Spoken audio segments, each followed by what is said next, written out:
All right, guys, let's look at this example involving the ambiguous case. So our directions say solve the triangle ABC if B equals 55 degrees and 40 minutes, little b equals 8.94 meters, and little a equals 25.1 meters. So like always, I'm going to draw a triangle.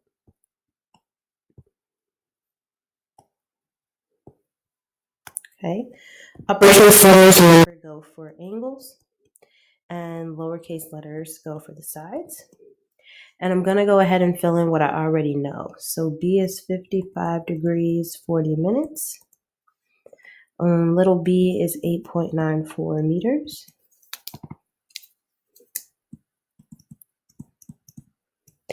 And little a is 25.1 meters. All right, I'm going to make a table so I can keep track of what I have and what I need. Okay, 55 degrees, 40 minutes, 25.1 meters, and 8.94. Okay, so before we begin, we need to identify what we already have. So in this particular triangle, we have one angle and we have two sides. And the angle that we've been given is not included in the two sides. So what it means by included. In this example, I have side A and side B. The included angle would have been angle C because it falls in between the two sides that I have. But I don't have that case. Oops. All right, so I have a side-side angle, or we can call it an ASS.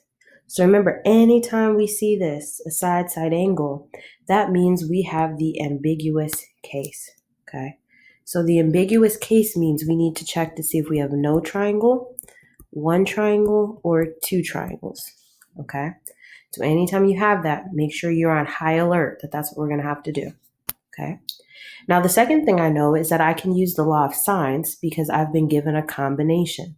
So remember, a combination means that I have a matching side and a matching angle, okay? So the thing that I'm probably going to find first is angle A, just because I know what side A is. All right, so let's go ahead and set up our proportion. Okay, so I'm going to look for angle A. So I'm going to say, all right, so since I'm looking for my angles, that means my uppercase letters need to be in the numerator. So I'm going to say sine B over B equals sine A over A. I'm going to fill in what I have.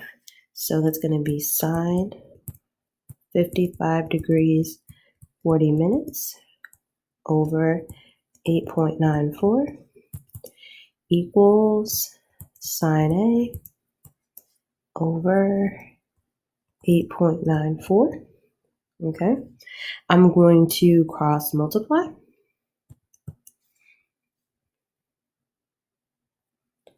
All right, so that's going to give me 8.94 sine 55 degrees, 40 minutes equals,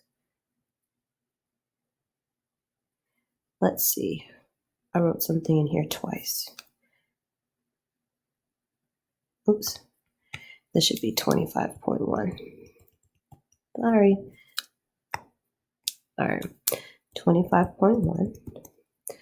All right, equals 8.94 times sine of A. All right, since we need sine of A by itself, we're going to divide by 8.94.